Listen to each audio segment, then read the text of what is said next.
Bueno, aunque venimos conversando unos cuantos de nosotros, ahora sí, formalmente, estén todos muy bienvenidos, sean todos bienvenidos, y a esta segunda conferencia del año 2022 de la Red Latinoamericana de Educación Musical. Y ustedes acá en pantalla tienen nuestro logo, que fue elaborado por Carla Lopardo desde Brasil, y tienen la lista de todos los miembros del grupo de apoyo, tienen la lista de nuestros corresponsales, y tienen también nuestra Secretaría de Comunicación.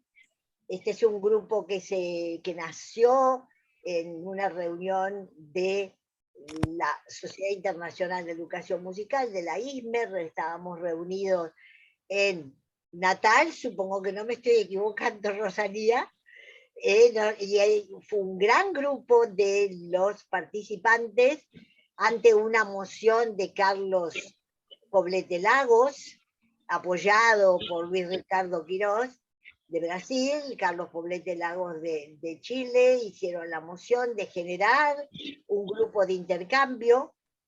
Se aprobó la idea, invertimos tiempo con la colaboración preciosísima de Silvia Villalba desde el Chaco, Argentina, de Johanna desde Ecuador y de Mario desde Chile, para ir dando los primeros pasitos.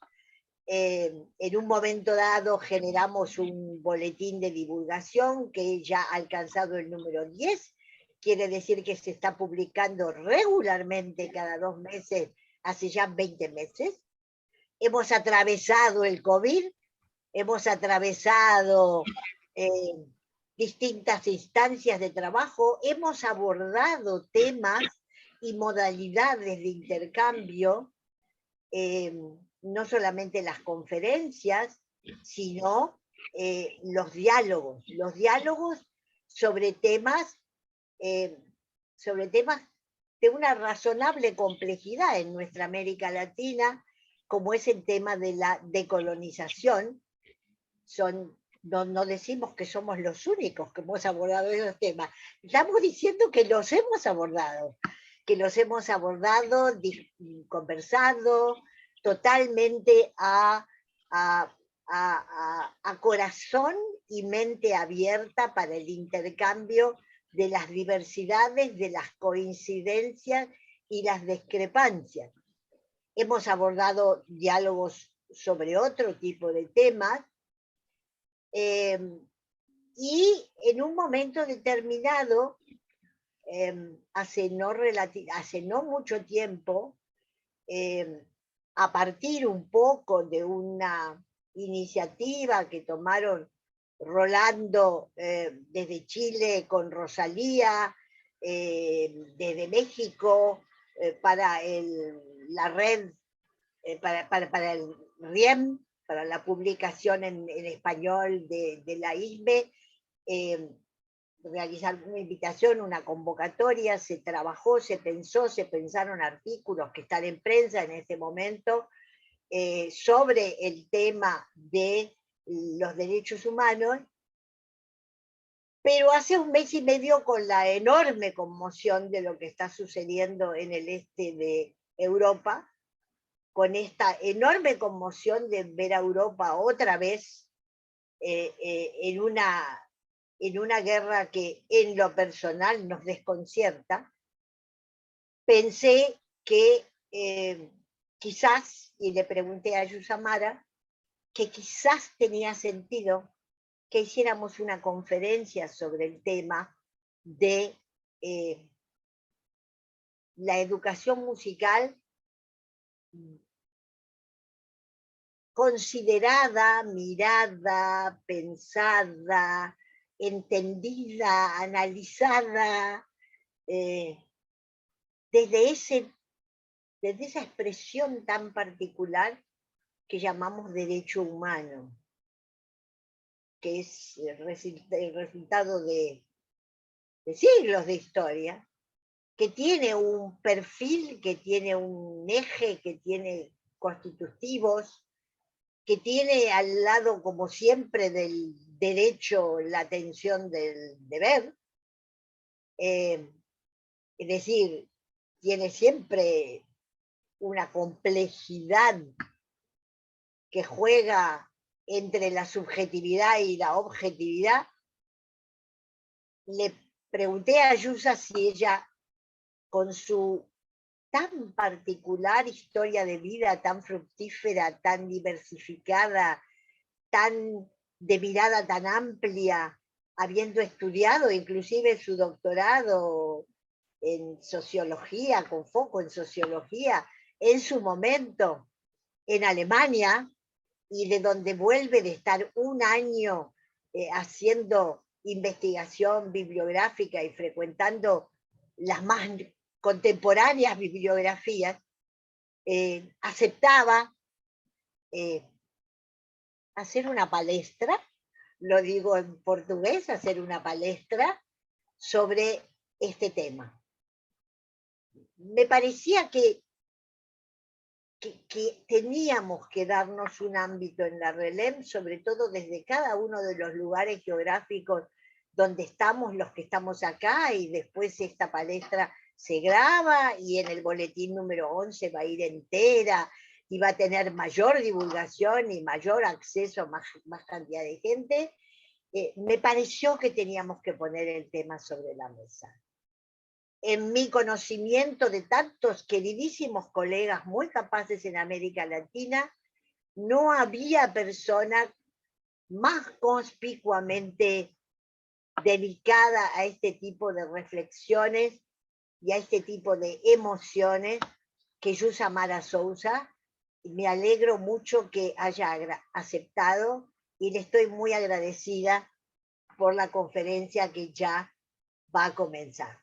Bienvenida, Yusa. Naturalmente, no me quiero olvidar de que ustedes vayan reteniendo sus preguntas, si las quieren adelantar por el chat, aunque yo pienso que primero hay que escuchar un rato antes de empezar a escribir en el chat, porque además escribir en el chat distrae al que está escuchando y viendo, pero bueno, el chat ahí está a la disposición de ustedes. Bem-vinda, Yusa. La cátedra é suja. Muitas graças, doutora Ana Lucia. Eu gostaria de dizer bom dia, boa tarde a todos e a todas. É um prazer muito grande estar aqui para convite, então, da doutora Ana Lucia e os colegas da RELEM para fazer essa conferência. Eu agradeço o honroso convite para poder falar dessa temática que é tão importante nesses tempos horríveis, né, que estamos vivendo, não só ainda com a pandemia, mas agora também com uma guerra que atinge não só os europeus, mas o mundo todo. Eu creio que esse convite para estar aqui com vocês, além da minha experiência de vir pensando muito na educação musical como uma prática social, numa perspectiva da sociologia, da educação musical, eu penso que o convite também partiu de uma experiência recente que eu tive com a doutora Ana Lucia Frega, de termos produzido em conjunto um artigo que vai ser publicado, então, na Revista Internacional de Educação Musical, publicada pela ISME, na Espanha, em parceria com a ISME na Espanha. Eu aproveito a oportunidade para agradecer os colegas, os professores doutores Rolando Ângelo Alvorada e a professora doutora Rosalia Trejo Leon, que foram os organizadores desse número especial da revista e que trouxe esse tema, entender a educação musical como direito humano. Eu acho que esse número da revista é um número bem importante e eu agradeço muito a oportunidade de ter trabalhado junto com a professora Ana Lucia Frega na construção desse artigo. Não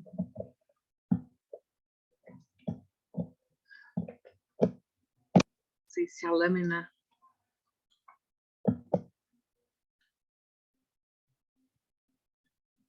Então, a discussão sobre a educação musical entre os direitos humanos, ou educação musical desde os direitos humanos, é uma discussão muito candente nesse momento, e de maneira nenhuma poderia ser uma discussão neutra, mas profundamente comprometida com uma certa visão de educação musical que eu defendo.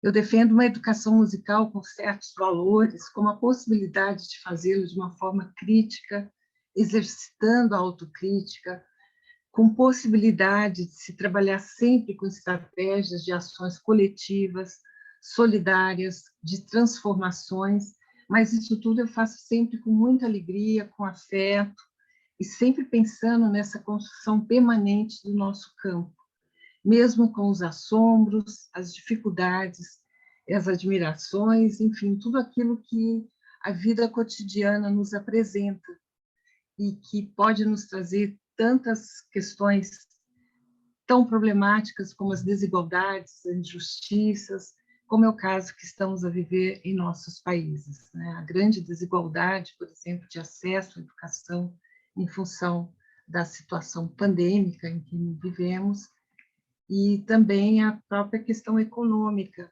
né, que colocou muitas pessoas desempregadas e colocar os nossos estudantes em mais dificuldades ainda.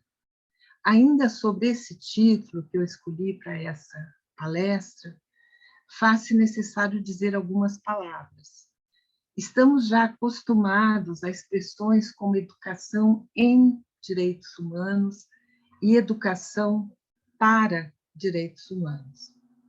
O que eu proponho nessa breve fala é trazer uma perspectiva diferente, na qual os direitos humanos se tornam uma premissa, um fundamento para se pensar a educação musical. Assim, as contribuições que pretendo trazer não se tratam de aplicar os direitos humanos na educação musical ou de preparar profissionais para lidar com os direitos humanos na educação musical. O meu objetivo é trazer algumas ideias para refletirmos sobre a educação musical como direitos humanos. E daí o título Educação Musical entre ou desde os direitos humanos. E muito obrigada por todos vocês estarem aqui e disponibilizarem o tempo, né, para essa conversa. Sobre a estrutura do que eu vou falar, preliminarmente vou fazer uma introdução, abordar uma breve contextualização deste tema na área da música. A seguir, eu apresento algumas concepções contemporâneas dos direitos humanos, à luz, então, do sistema internacional, da internacionalização dos direitos humanos e a humanização do direito internacional, o que leva alguns autores, estudiosos dessa temática, a dizerem que vivemos uma era dos direitos. E considerando essa concepção contemporânea de direitos humanos, a indagação central, então, da minha fala será quais as perspectivas para se trabalhar uma educação musical entre os direitos humanos e em que medida isso é possível. E, por fim, no último momento, eu vou fazer algumas considerações antes de abrirmos, então, para o diálogo.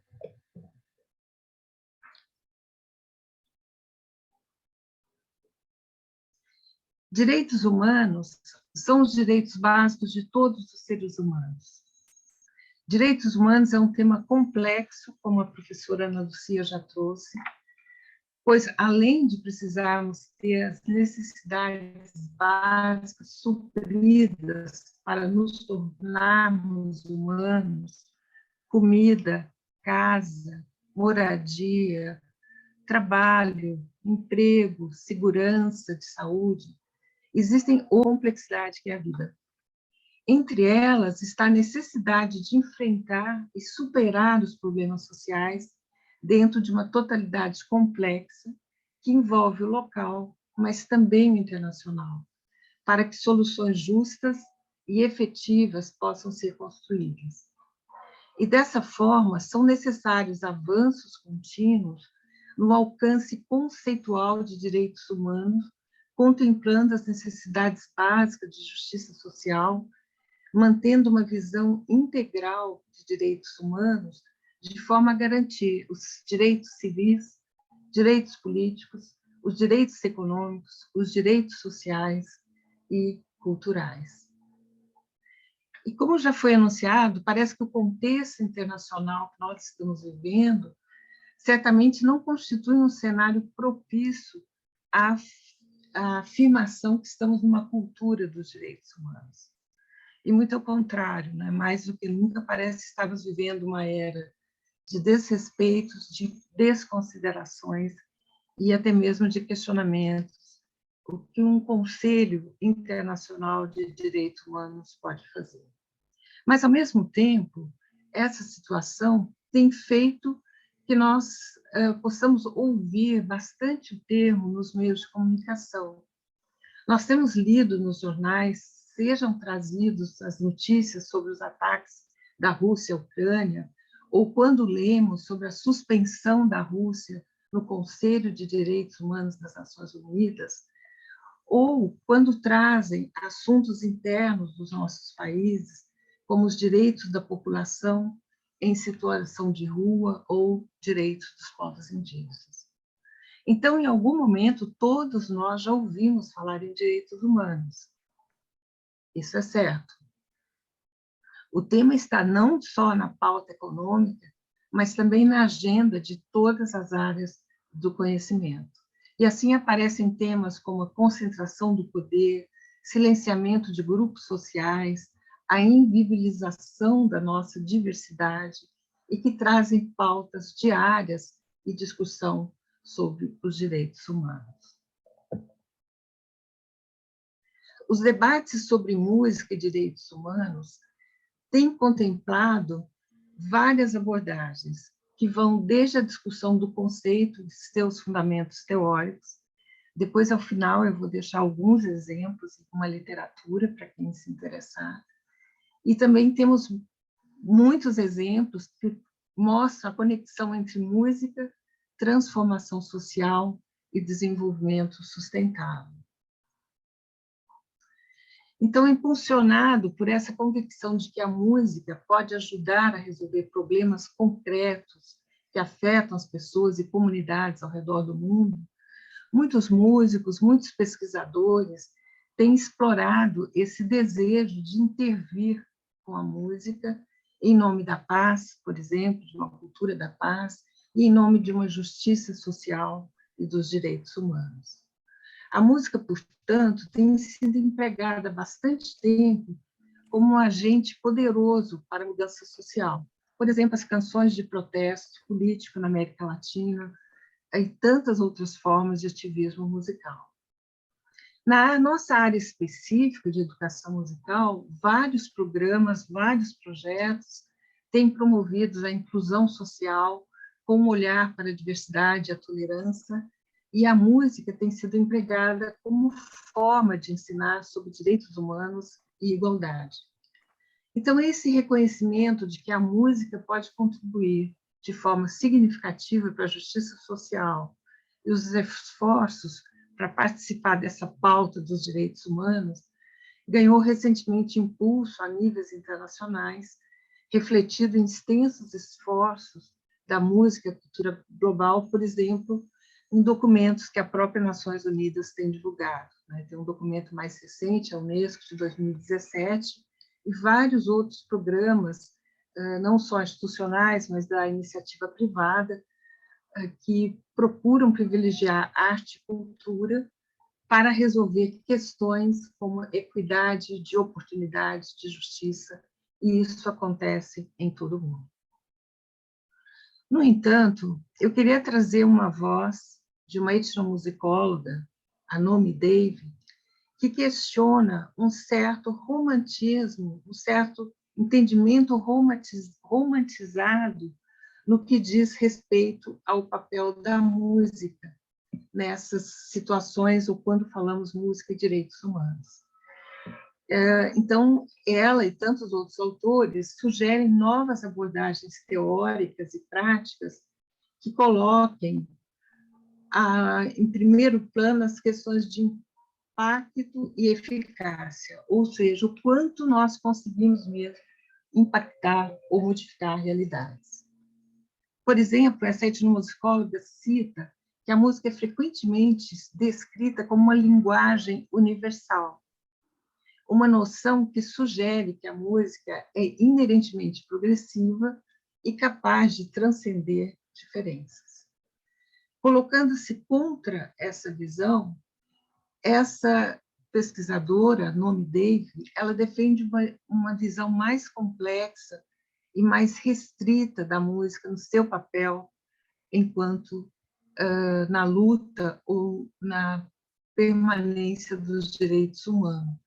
E dando uma maior ênfase de métodos, ela diz, é preciso ver em loco, é preciso fazer pesquisas de campo, e é o que ela faz na região da África Ocidental, na Guiné para nós, no Brasil, e a autora critica, então, os usos comuns da música em projetos de direitos humanos e esboça sugestões para projetos mais focados e eficazes.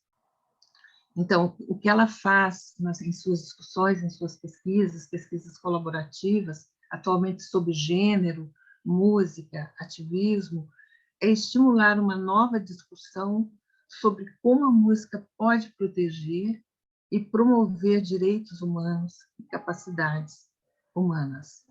Acho que esse é o foco, é o nosso grande tema para discussão. Aqui estão as referências, então, é um artigo que ela publicou em 2015, Música e o Mito da Universalidade, então, a respeito de capacidades e direitos humanos.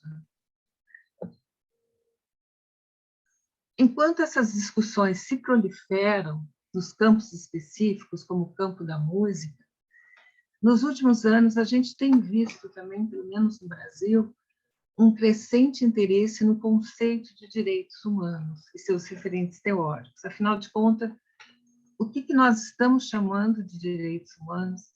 Com que linhas teóricas nós estamos nos filiando?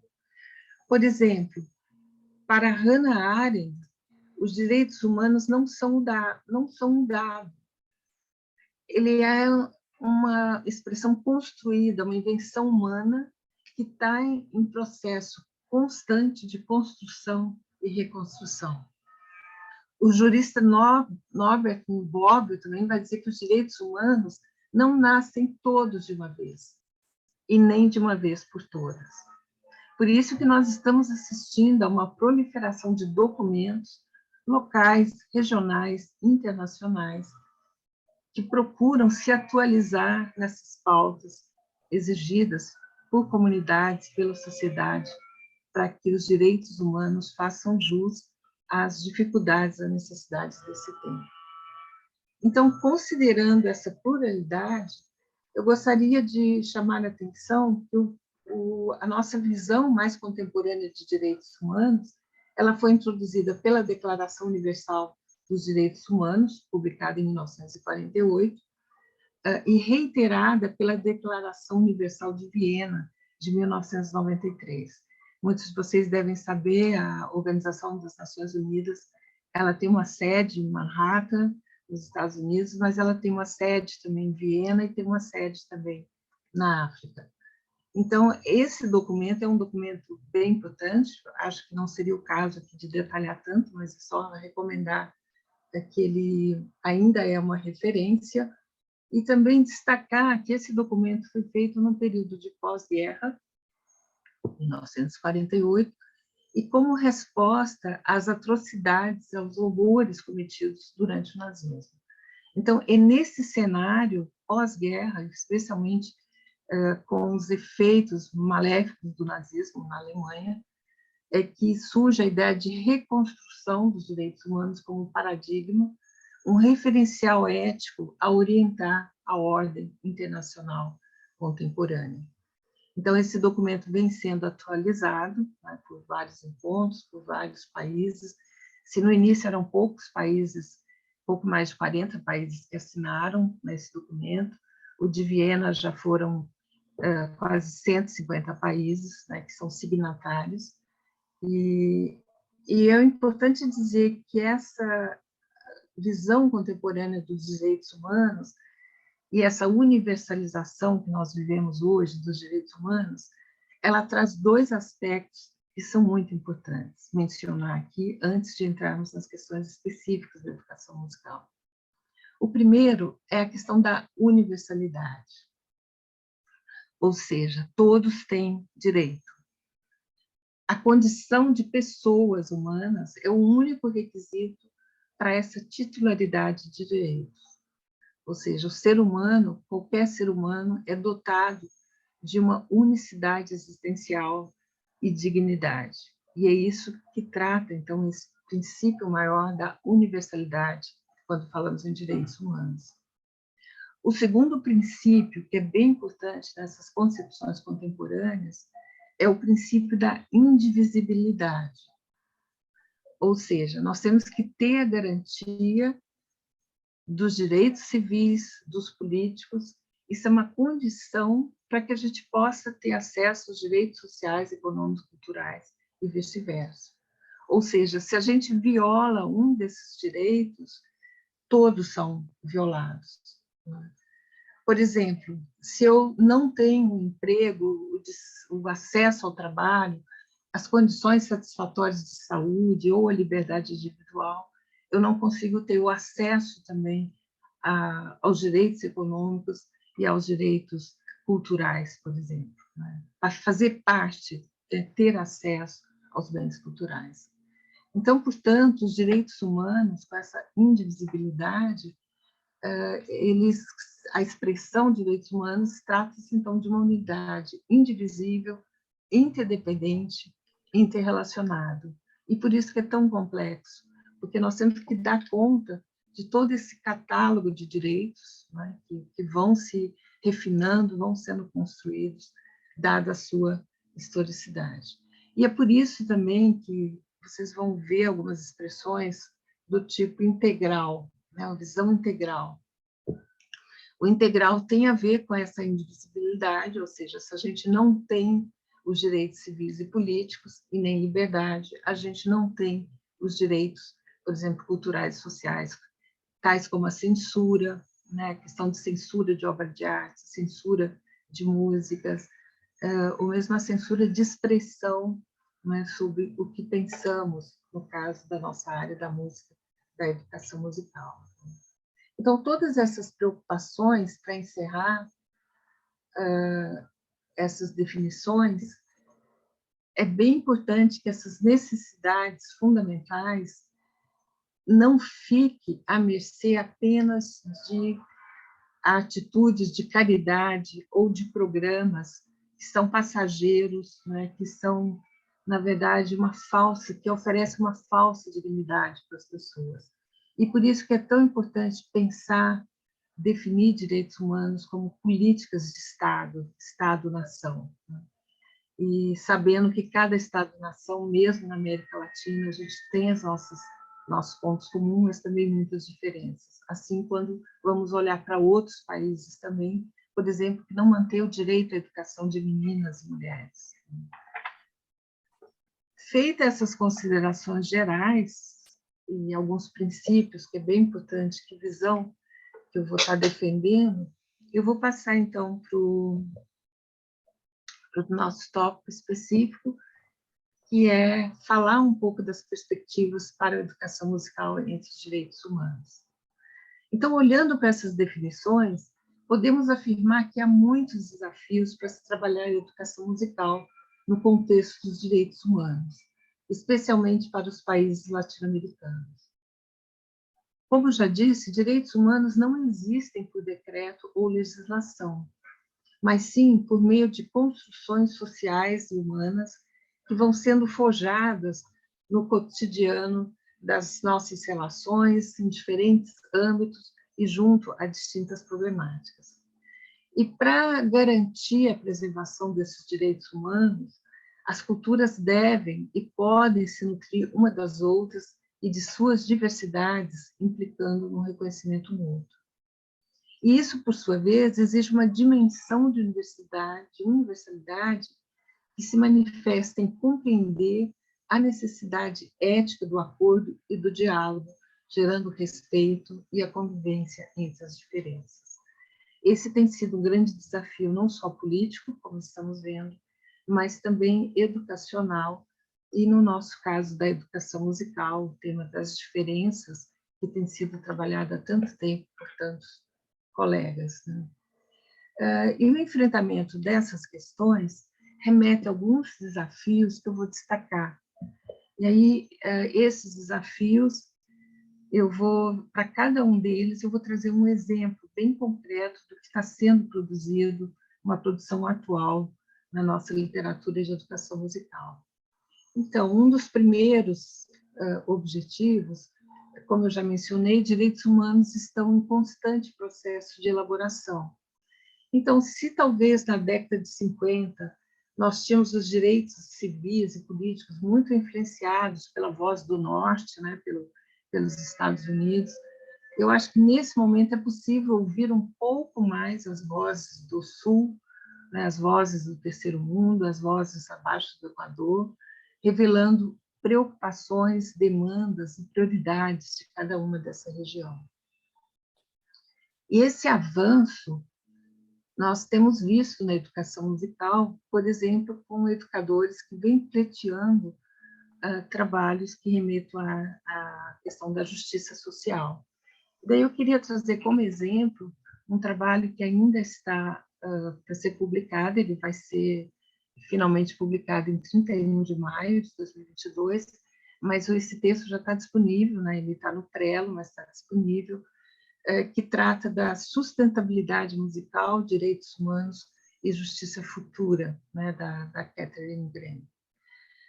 Esse trabalho, assim, por que eu escolhi esse trabalho? Né? Ela parte do princípio, a autora, que existem muitas práticas musicais em todo o mundo, mas que algumas delas, especialmente de povos indígenas e grupos minoritários, estão em risco.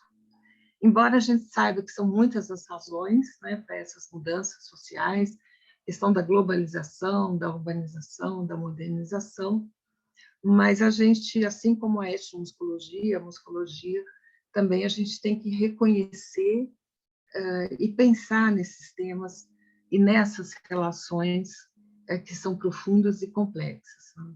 Ela estuda a questão do imperialismo cultural, do colonialismo, né, das forças neoliberais, enfim, o que está provocando essas distribuições globais diferenciadas, né, e que as minorias estão sendo eventualmente exterminadas. Né? E para fazer esse estudo entre sustentabilidade musical, direitos humanos e justiça cultural, obviamente que ela tem campo empírico, que é muito importante, né, localizado. E uma coisa que ela defende é que muito se fala, quando trabalhamos com grupos minorias, é em preservar e manter, né, essa cultura, em manter o passado, a música como herança.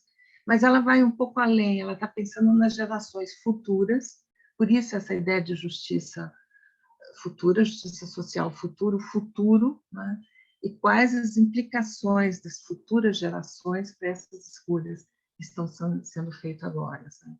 Então, ela usa um entendimento teórico bastante importante assim, dessas visões mais atualizadas sobre ecossistemas socioculturais. O trabalho de campo dela é feito no Camboja e Vanuatu, né? E o objetivo central, então, do teu trabalho, para finalizar essa breve resenha, é como essas expressões musicais, né, de minorias podem trazer ganhos nos direitos humanos e na justiça social, tanto agora como no futuro. E entre esses ganhos em direitos humanos e justiça social, que possam apontar para o que ela chama de sustentabilidade musical. Eu acho que é um texto que vale a pena ler e discutir, e ela traz, na segunda parte do capítulo, como eu disse, é um capítulo que está ainda no prelo, mas ela elabora, na segunda parte desse capítulo do livro, um esquema conceitual no que ela trabalha, em que ela reúne, então, essa sustentabilidade, os direitos humanos, de justiça, com todos aqueles elementos que estão ali num quadradinho menor: cultura, sociedade, né, o bem-estar, saúde, educação, economia, meio ambiente. Ou seja, é difícil pensar em sustentabilidade musical ou pensar em direitos musicais de uma comunidade de minoria sem pensar, então, nessa complexidade, nessa teia, né, que forma, então, a vida cotidiana.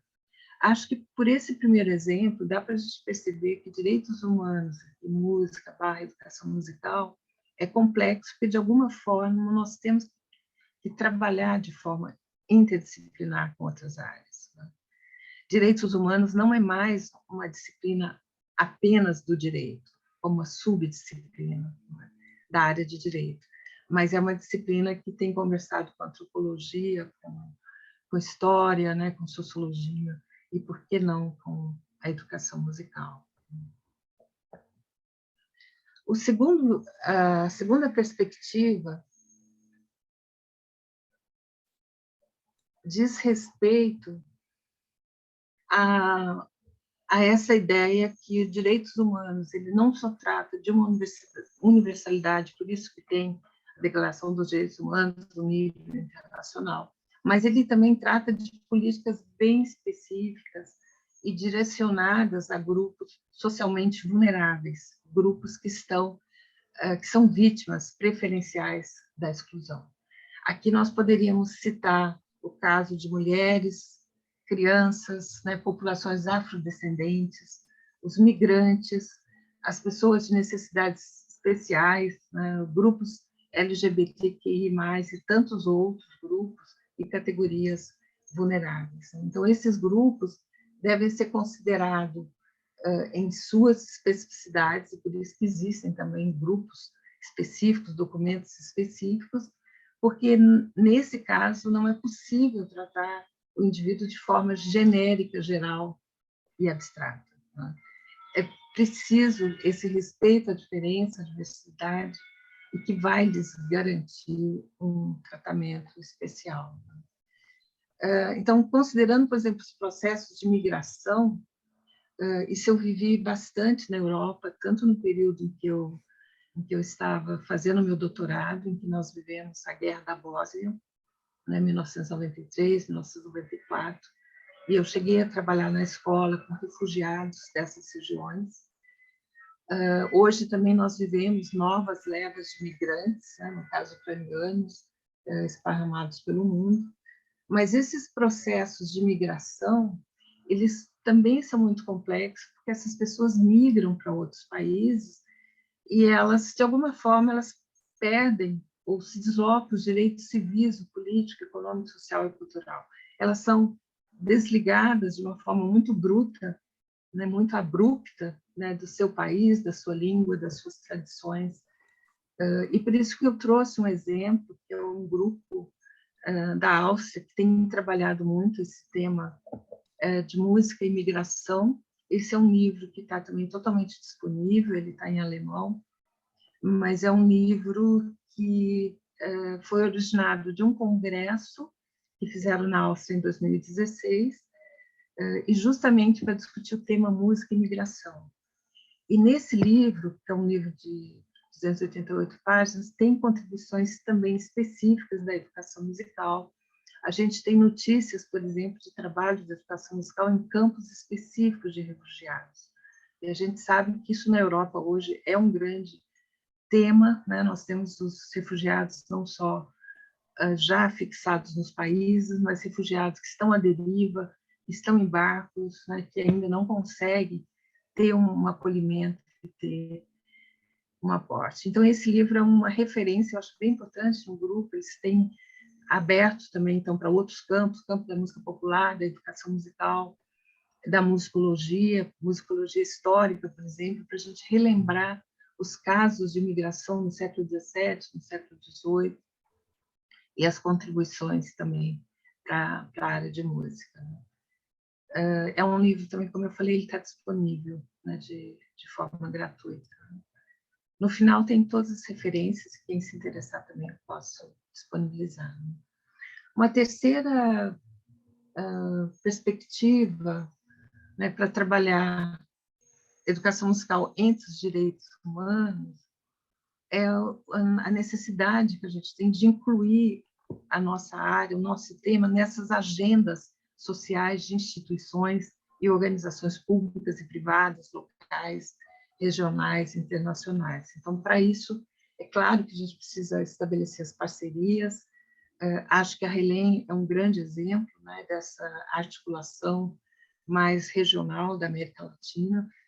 E, particularmente no Brasil, nós temos tido já, desde a década de 80, um desenvolvimento muito grande da educação musical vinculada a setores privados, né, com essa necessidade de acentuar a responsabilidade social de empresas e que vem trabalhando os direitos humanos na forma de diversos programas e projetos que visam a inclusão social. Nós temos uma extensa produção bibliográfica nesse campo, né? Eu só queria trazer, então, rapidamente um exemplo, que é da minha própria experiência.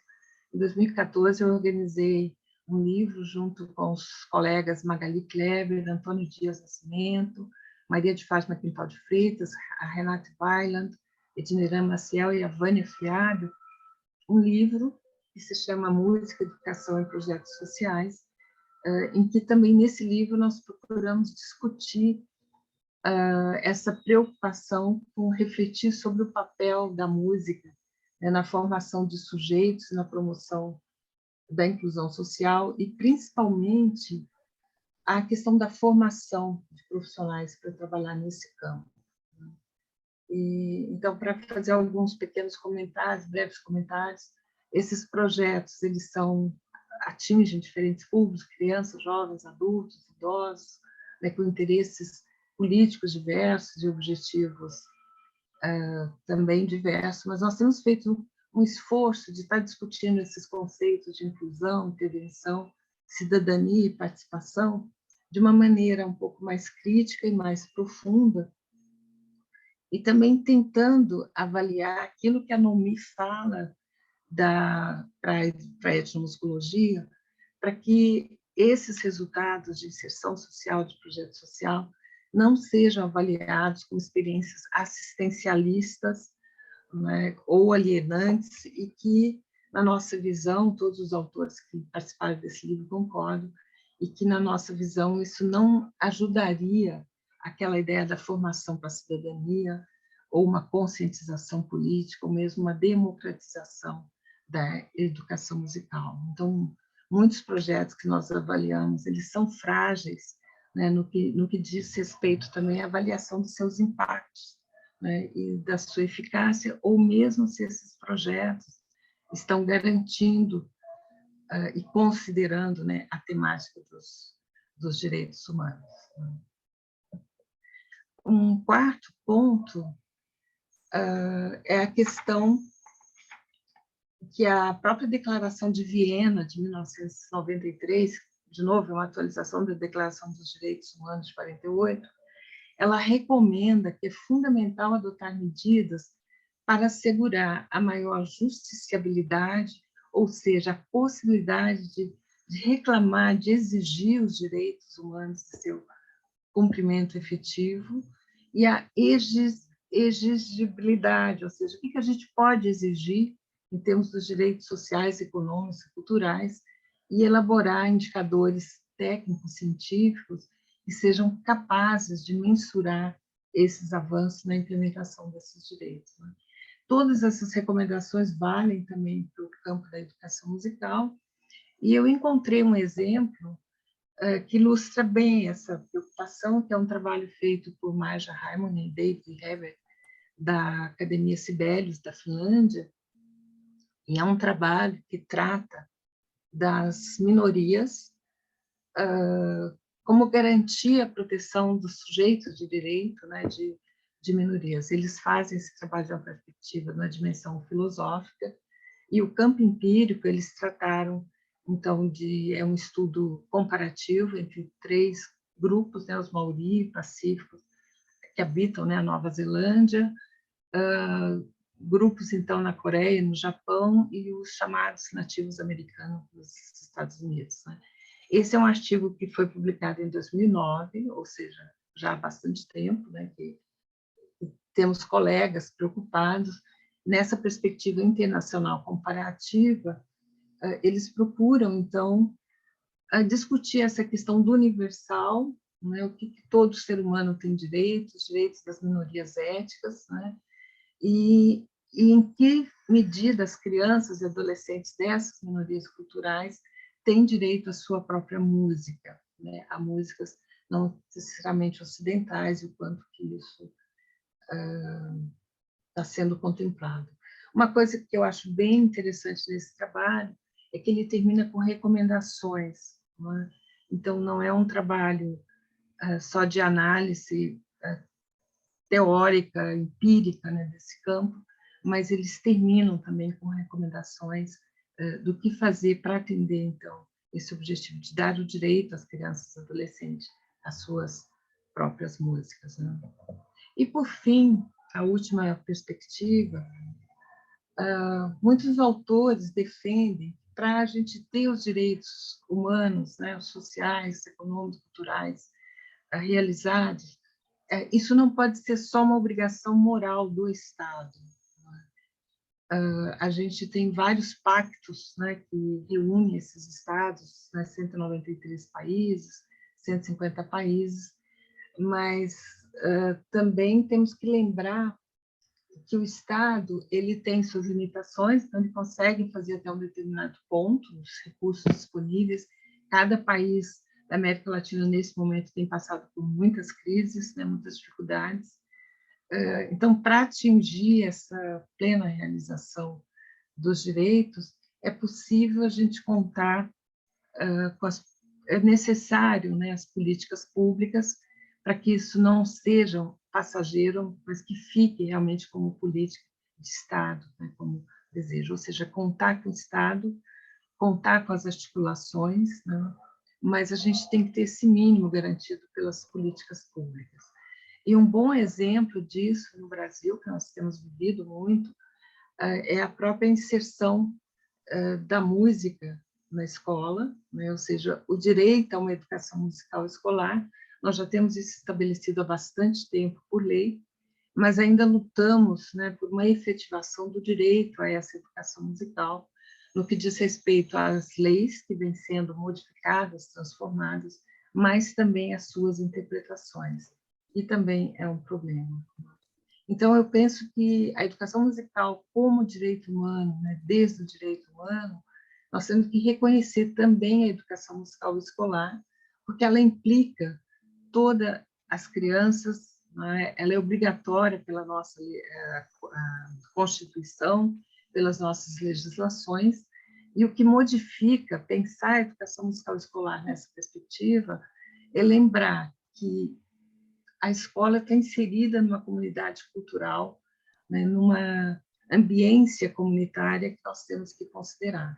Então, a gente não pode restringir a discussão à educação musical pensada como direitos humanos apenas aos temas de professor, currículo, avaliação, sala de aula, ou seja, a educação musical não pode ficar restrita a essas temáticas clássicas, né? Não que elas não sejam importantes, produção de material didático, formação de professores, organização de currículo, mas é preciso e necessário cada vez mais pensar em outros aspectos, como o envolvimento da comunidade nessa escola, as questões sociais e culturais, musicais, obviamente, que estão presentes nessa escola, né?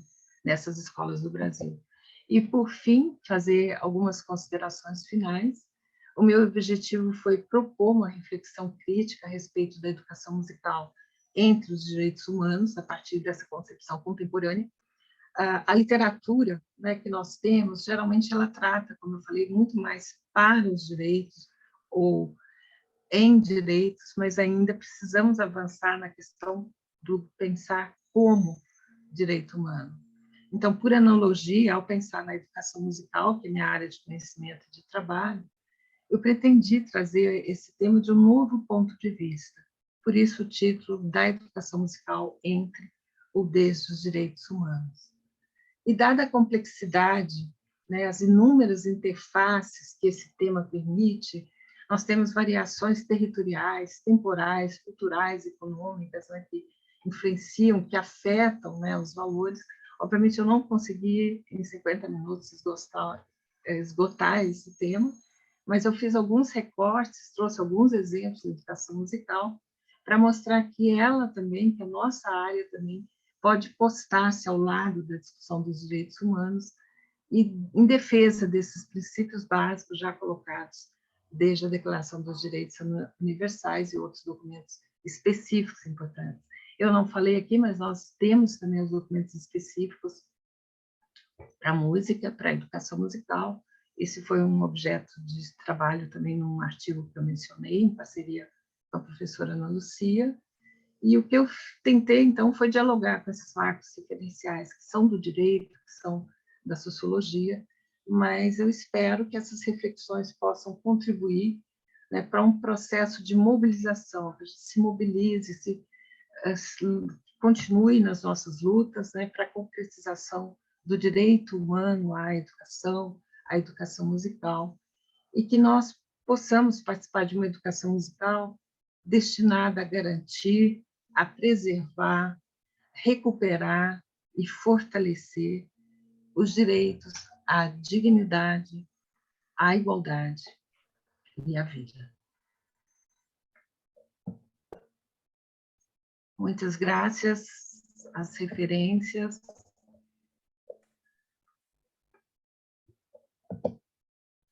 Muito obrigada. Muchas gracias, muy obrigada, Yusa. Como siempre, usted hace un trabajo sólido, amplio, agrega miradas. Yo le agradezco mucho a usted y le agradezco mucho a los colegas presentes. Ahora, la invito a usted a dejar de compartir pantalla para poder, y los invito a todos a tratar de que nos veamos, porque yo creo que el aporte de Yusa Mara, yo creo que tiene que generar preguntas. Mientras ustedes, yo voy a abrirme el chat para ver si hay preguntas acá. Veo que no las hay, lo que hay son unos cuantos saludos. Veo que hay mucha gente que no está habilitando la cámara. Por favor, les pido que habiliten la cámara. Creo que tenemos una posibilidad de vernos, conocernos y creo o hacer las preguntas por escrito en el chat o escribir en el chat que tienen una pregunta y con todo gusto les daríamos la palabra, descontando que van a hacer una pregunta, no otra conferencia. Voy ahora a un comentario mío personal inicial, Yusa, mientras puede ir apareciendo alguna pregunta formal y dirigida. Yo le agradezco el enfoque que hizo. Le agradezco un enfoque que no fue, como creo que usó en algún momento, no usó una visión romantizada de la noción de derecho. Porque supongo que los que estamos en educación hace tiempo, hace mucho que sabemos que esta es una larga lucha que ha empezado con la historia del hombre, ¿no? Ir constituyendo esos espacios individuales que cuando significa que hay individuos uno al lado del otro y empiezan a aparecer los espacios comunes, esos espacios comunes ni alienan, ni eliminan, ni impiden el derecho individual. Creo que estoy yendo a lo que es la esencia, y supongo que el doctor Carvajal estaba feliz cuando vio la bibliografía con un ejemplo maorí, ¿no? Ya que él se ha doctorado justamente en Nueva Zelanda y ha trabajado tanto en su tesis de doctorado este tipo de temas.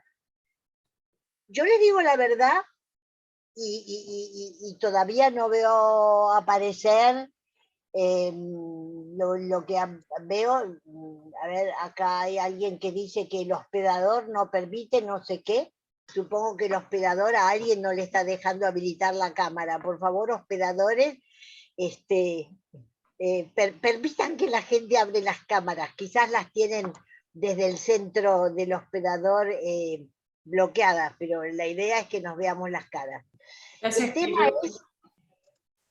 tema es la pregunta que yo en cierta forma estoy planteando.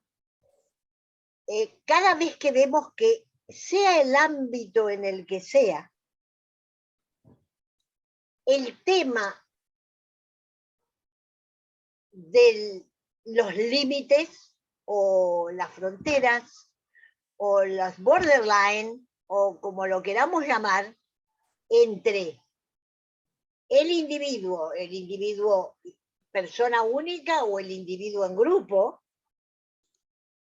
invade o parecería o entra en conflicto.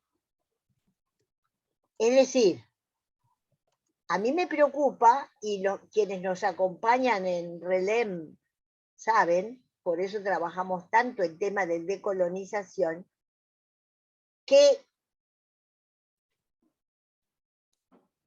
el respetar la diversidad, en vez de abrir ventanas, terminé cerrándolas. Y voy a poner una investigación como ejemplo y después me callo, Yusa, para que usted me conteste. El doctor James C. Carlsen, University of Washington,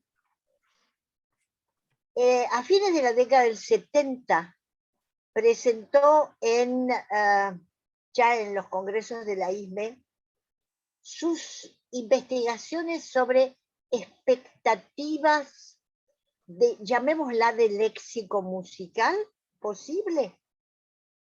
E hizo un estudio comparativo transcultural, ya en aquellas épocas, diciendo, bueno, si le doy un intervalo a un niño, Lara, ¿eh? ¿Qué intervalos va a cantar después espontáneamente? Quizás usted recuerda aquella investigación de Carlsen. Usted no había nacido, pero bueno, por ahí la leyó después. ¿Qué es lo que pudo demostrar Carlsen en su investigación transcultural? Que el determinismo sonoro musical del cancionero que rodeaba a los niños generaba los intervalos que el niño iba a cantar, o el niño o el joven, a partir de ese primer intervalo que le doy. Es decir, demostró, hay algo, lo vimos por nuestra zona, la, es decir, había una tendencia léxica, auditiva, él lo llamó un estudio de las expectativas sonoras. Es como si dijéramos un estudio de las palabras con las que me comunico cotidianamente y entonces tiendo a comunicarme nada más que con esas palabras. Muy larga, Yusa.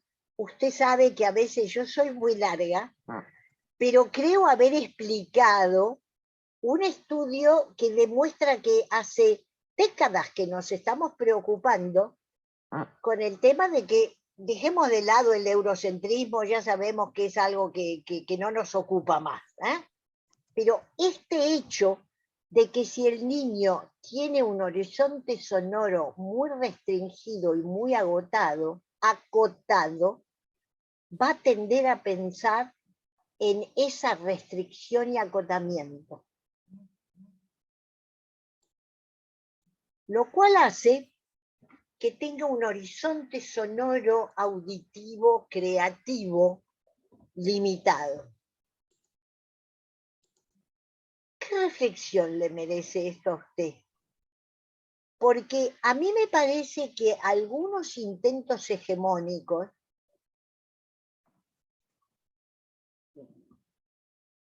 tienen que ver más que con el egoísmo y la codicia de poder, con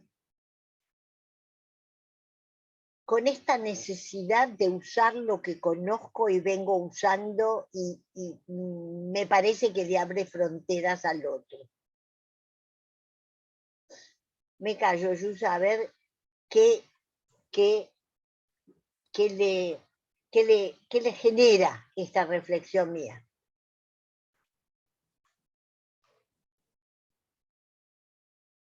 Muitas graças, Ana Lucia. É sempre um prazer te ouvir. E você que tem experiência, uma larga experiência também com as pesquisas, com os estudos que já foram feitos. E ao te ouvir, eu penso primeiro da nossa necessidade em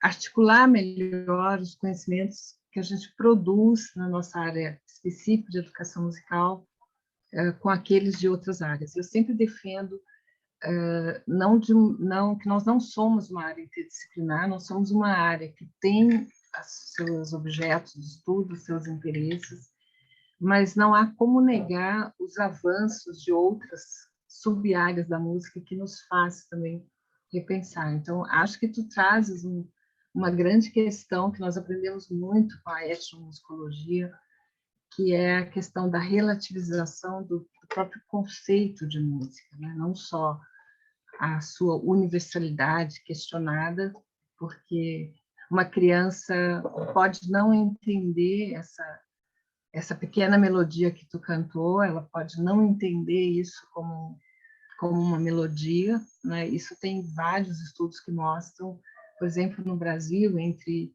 os indígenas, alguns grupos brasileiros, Yanomamis, e heavy metal, por exemplo, uma experiência de um grupo de heavy metal, Sepultura, que foi conviver, né, com um grupo indígena, e ao ouvir o heavy metal, os indígenas daquele grupo, daquela comunidade, não reconhecerem como música, né? Para eles, aquilo não tem uma significação, né?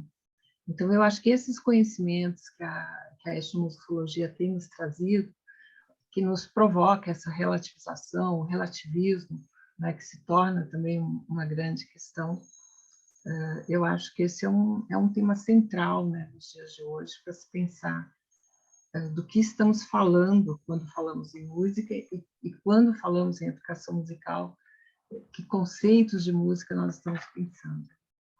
Nós temos no Brasil atualmente um documento que orienta a educação musical escolar, e ele preconiza que música é uma linguagem. Então, há muitas discussões. Para muitos delas, música não é uma linguagem, né? Ela não tem a sintaxe, ela não tem a morfologia, ela não tem elementos, né, da palavra, o que se caracteriza como linguagem. Então, isso tem trazido muita confusão, essa ideia de que música é linguagem, porque está nos documentos oficiais, né? E não há uma discussão mais aprofundada, afinal de contas, do que nós estamos falando, né, sobre o que nós estamos pensando sobre música.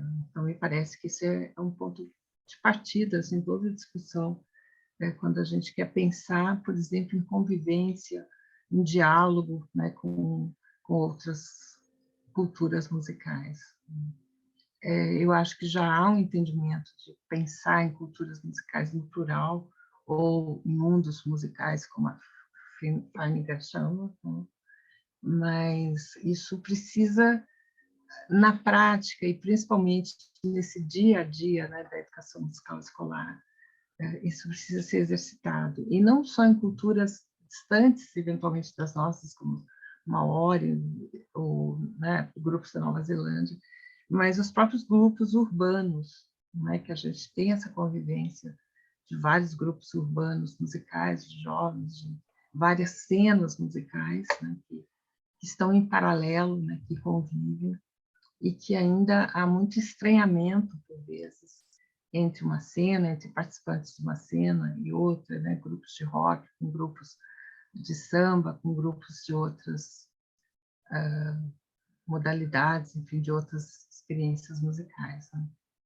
Então, eu acho que tu trouxeste um pouco essa questão, né, da relativização, da própria definição da música, e o desafio que está colocado naquele estudo que eu apresentei dos colegas da Finlândia, né, de 2009, o quanto que nós permitimos, no caso de professores de música, sejam crianças, adolescentes, adultos, idosos, o quanto que nós permitimos eles manterem, eles ou preservarem, se quiserem, ou guardarem essa herança, né, de músicas que são deles, né, as nossas próprias músicas, mas no momento em que, por exemplo, eu migro e estou vivendo em outro país.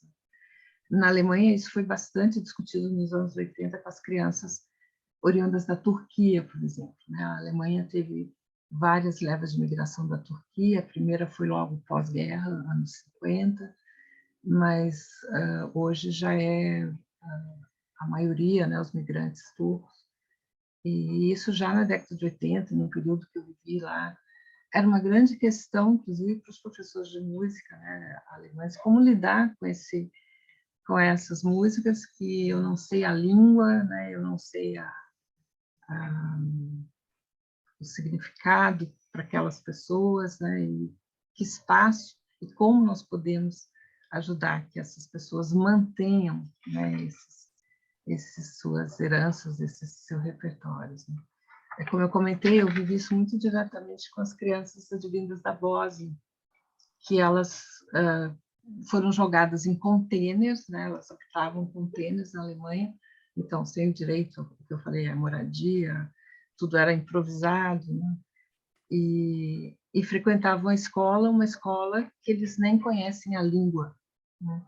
E muitas dessas crianças vinham de regiões que eram regiões ágrafas, que não têm a escrita, que não tem nem leitura nem escrita, né? Então, eu acho que esse desafio de conviver nessa diversidade, eu acho que esses são os pontos nevrálgicos que têm nos desafiado, né? Eu vivi essa experiência como professora de música e trabalhando de uma forma interdisciplinar com outros colegas das artes visuais, da dança, do movimento, até para a gente conseguir alguma forma de comunicação, né? Alguma forma que não fosse a língua alemã, já que muitas dessas crianças não conheciam o código escrito e muitas dessas crianças também não falavam alemão. Susa, hay una pregunta que Mario Carvajal escribió, pero que a mí me parece, por favor, Mario, abra su micrófono y haga usted su pregunta. ¿Por qué la voy a leer yo? Dígalo usted. No, muchas gracias, profesora. Muchas gracias por la exposición. No, mi pregunta tiene que ver precisamente con las sociedades liberales y derechos humanos. Y hay una tensión entre los derechos humanos individuales, cuando uno piensa en la interculturalidad, y los derechos colectivos de las comunidades, ¿cierto? De pronto hay una armonía y a veces hay tensiones. Entonces mi pregunta tiene que ver cuáles son las aportaciones que la experiencia musical y la educación musical ofrece para poder armonizar esa dialéctica, ¿cierto? Y por otro lado, cómo se podría articular lo propio y lo ajeno en términos de contenido cultural en el aula musical, porque también hay una tensión en cómo los niños se construyen identitariamente, ¿cierto? En contextos de globalización. Muchas gracias. Muito linda a tua pergunta, obrigada pela pergunta, pelas reflexões. Eu não me imagino um educador musical sem um posicionamento político. Foi o que eu disse no início, assim, o que eu venho defendendo e trabalhando de uma forma articulada com os meus alunos, com colegas, de uma forma solidária, né, de uma forma em que há muita vaidade na academia, né, há muito desejo, que nós chamamos no Brasil de se acotovelar, né, de fazer uma produção excessiva, numérica, Então, eu acho que não é possível, né, trabalhar em educação musical sem ter um posicionamento político, mesmo que eu não diga, eu não expresse, não é, em que ideologicamente também acho que muitas das definições e muitas das concepções de direitos humanos, elas são, algumas são mais de direita, outras são mais de esquerda, existe uma matiz muito grande entre essas definições, né?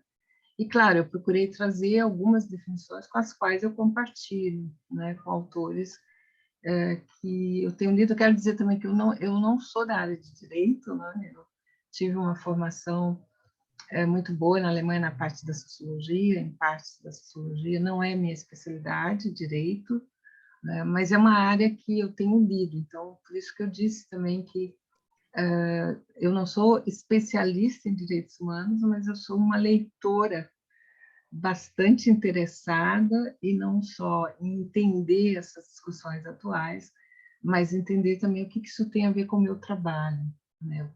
E eu não acho que a educação musical é neutra, né? Que a gente pode fazer um coral, poder fazer uma orquestra, né? E se manter neutra, assim, os nossos posicionamentos. Isso vai desde a escolha de repertório, a forma, se eu incluo, se eu não incluo, se eu excluo, as formas de exclusão, às vezes na música, que são sutis, mas que são bem perversas, são maléficas, né, para histórias de vida, né? Então, eu acho que esse posicionamento ideológico e político, eu concordo, eu acho que se trata, sim, né? Só lembrando que a gente tem vários posicionamentos, né?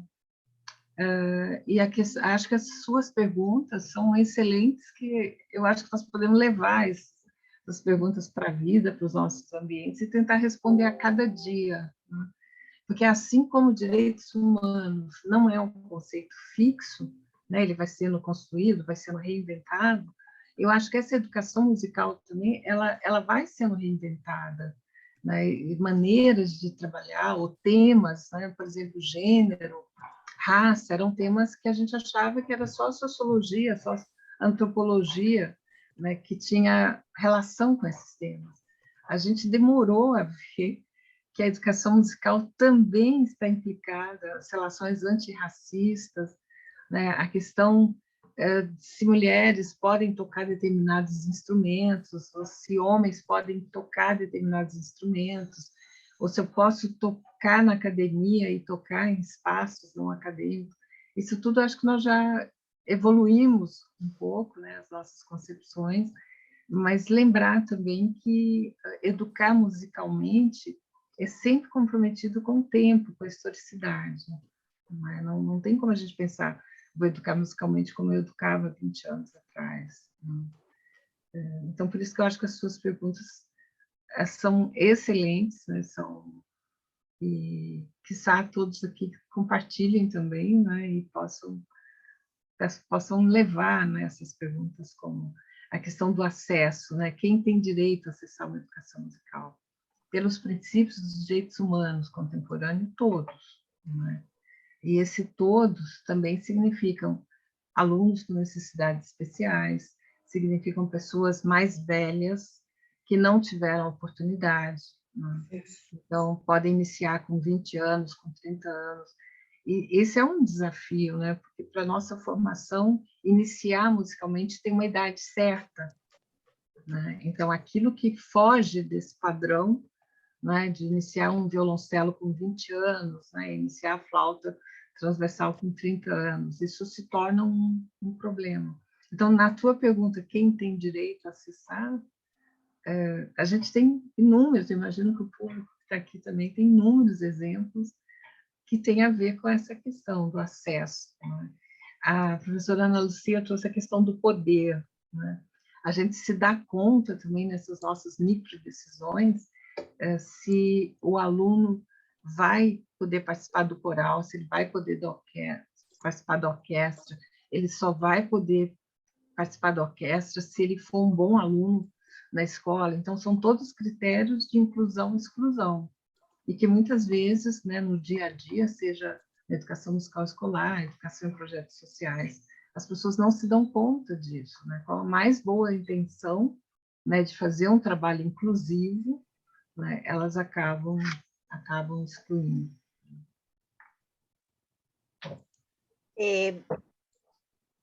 Quiero leer, lo voy a leer. Rosalía, por favor, ¿lo puedes leer tú? Porque está en portugués, así yo no pronuncio como indebidamente en el chat. El mensaje de Delmarí Vasconcelos. Sí, de Delmari. Agradeço a oportunidade de ouvir a Jussamara, que sempre nos ajuda a pensar o nosso campo com questões contemporâneas. Muito obrigada. Pena que preciso me retirar. Abraços. Obrigada, Delmari. Creo que era importante que usted oyera este comentario y no veo aparecer más preguntas. Creo que hay una pregunta anterior. ¿Sí? Hay una pregunta anterior. ¿Es la de Mario? Mario habló ya. No, de Luzmila. Luzmila. A ver, espérate porque no la veo. Luzmila Gloria. Perdón, concebir la educación musical como derecho humano remite fundamentalmente a preguntarnos ¿qué enseñamos como educación musical? ¿Qué implica educar musicalmente a alguien? ¿Quién tiene derecho a acceder a una educación musical? ¿Y por qué y para qué enseño música? No se trata de un posicionamiento ideológico y político también. Terminé de leer toda el aporte de Ludmila que está en el chat. Díganos usted, Yusa. Eu peço desculpas, que na verdade eu olhei a pergunta da Luzmila, achando que era do professor Mário. Eu li, mas eu gostaria de complementar, talvez, para o professor Mário, e para a Luzmila dizer que talvez eu tenha contemplado muito mais as tuas. O sea que usted encuentra que la pregunta está en la misma línea de la línea de la pregunta de Mario y no agregaría ninguna otra reflexión más ahora. Sí. No aparecieron más preguntas y si no desea nadie agregar, yo empezaría a hacer un poco un cierre porque ya llevamos 1 hora y 25 con este tema, y es un tema denso. Daría la sensación de que estamos ante un nuevo capítulo de algo que a mí me gusta denominar o recordar, diciendo que la vida está viva y que por lo tanto, como está viva, cambia o no cambia, o levanta situaciones. Lo que estaría como muy interesante en esta mirada y los aspectos, las perspectivas que nos planteó Yusa, es que no fue preceptiva, sino que fue invitadora a la reflexión. Es un poco la idea de que en realidad pensar la vida es ir pensando dilemas. ¿Y qué es un dilema? Es una postura en la cual uno evita el axioma definitivo. Es decir, aquel modelo decimonónico de la escuela común, obligatoria, gratuita, etcétera, que sobre todo en nuestras Américas generó todos los movimientos de la educación primaria, de alguna manera dicho mínima, común, obligatoria y gratuita.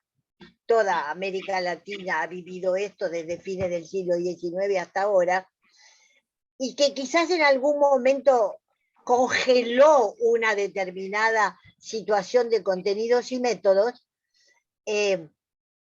por el enorme impacto de la globalización fue puesta en cuestión, y todos los movimientos de decolonización se alinearían aportando ideas y reflexiones, y que dentro de estos movimientos lo que ocurre y se hace evidente, además de la tecnología, es que tenemos que repensar la educación general. Mario, yo recuerdo cuando usted generó aquella conferencia, creo que fue en el 2019, de la tecnología en la educación, y después del COVID, usted recordará, que ustedes creo que tienen grabada, y no sé si alguna vez se publicó en un boletín del RELEM, de la RELEM, no me acuerdo, cuando digo no sé es que no me acuerdo. Se publicó. Se publicó. Entonces, es evidente que seguimos con desafíos los seres humanos, ¿no, Yusa? Vamos resolviendo, analizando, sacando conclusiones constructivas como equidad, inclusión,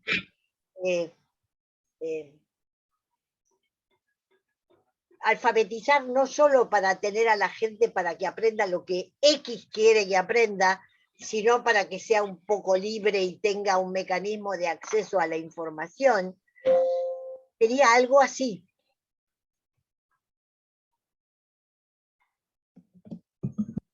Un permanente desafio dilemático.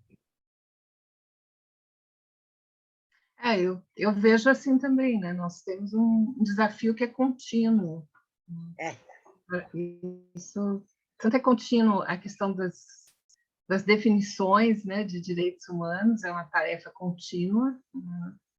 E também como é contínuo também, eu vi que tem uma pergunta, talvez não dê tempo, mas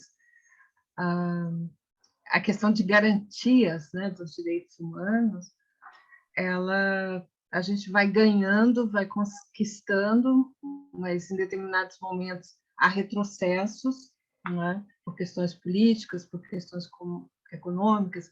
Então, alguns ganhos vão retrocedendo. Particularmente no Brasil, é que nós temos vivido muito, acho que na América Latina e em alguns países também, né? Então, essa garantia absoluta e total, ela não existe, né? Ela é um campo de lutas, né? Como talvez Pierre Bourdieu diria, é uma vigilância permanente, né? E é um trabalho contínuo. Então, a gente também não tem a ilusão que vamos garantir com uma lei a implementação da música, né, que nós vamos garantir, né, o direito à moradia, à casa, enfim, a comida, emprego. Tá? E eu acho que esse é um ponto, assim, de entender como uma construção contínua. E o outro são os limites, né, com a perspectiva da educação musical, como eu mostrei em vários estudos, se efetivamente nós estamos contribuindo para garantir esses direitos. Acá parecería, quiero completar, Yusa, usted me hizo notar recién con su comentario que había un agregado de Luzmila que solo quiere agregar que es un tema muy actual y que hay un debate en Chile, incluir el derecho a educación musical en la Constitución. Personalmente estoy trabajando un tema que se va a discutir ahora en un próximo seminario de la IME con una colega canadiense, qué educación y qué música, y coincide en cierta forma con la planteo que estamos haciendo, y quiero darle lugar, perdón, porque hay una pregunta acá. Sé que quizás no hay tiempo para seguir reflexionando, María Fernanda, pero la voy a leer, a ver si Yusa Mara por ahí quiere cerrar sobre esto. Sé que quizás no es tiempo para seguir reflexionando, pero a mí personalmente me preocupa pensar cómo debería ser la formación de los futuros maestros para garantizar la universalidad de los derechos humanos. Teniendo en cuenta que ellos también se han educado en entornos globalizados y hegemónicos, absolutamente influenciados por medios de comunicación, o sea, no el eurocentrismo del siglo XIX, pero los medios de comunicación de ahora, del 2022, medios hegemónicos absolutamente influenciados por medios de comunicación que marcan ciertos estándares sobre lo que es la música que no garantizan la universalidad de los derechos. Y acá Ludmila coincide con María Fernanda, así que a mí me parece que ahí tiene todo usted servido, Yusa, para hacer su reflexión final en la respuesta a Ludmila y a María Fernanda. Então, muito obrigada mais uma vez pelo convite, pelo diálogo, pelas perguntas, né? Eu vou seguir pensando, e eu acho que eu trabalho com formação de professores, e eu vejo, assim, desde que eu comecei a escrever sobre esse tema, há quase 2 anos, né, na Alemanha ainda, depois chegamos a apresentar, a Ana Lucia e eu, um artigo, eu tenho me dedicado a leituras. Eu acho que uma questão muito importante na formação é estar atento a hoje diversos cursos, tem muitas instituições que têm oferecido essa pauta música e direitos humanos, né? São cursos online, são cursos gratuitos, e eu acho que nós precisamos nos aproximar mais de uma forma acessível, né, nessa formação de professores. Direitos humanos virou um tema quase que moda, entre aspas, né? E é preciso também separar um pouco quais são as propostas que são críticas, né, que são relevantes e que realmente podem contribuir em intervenções, e outras propostas, né, de entender ou fazer curso de direitos humanos que são muito superficiais ou que são muito...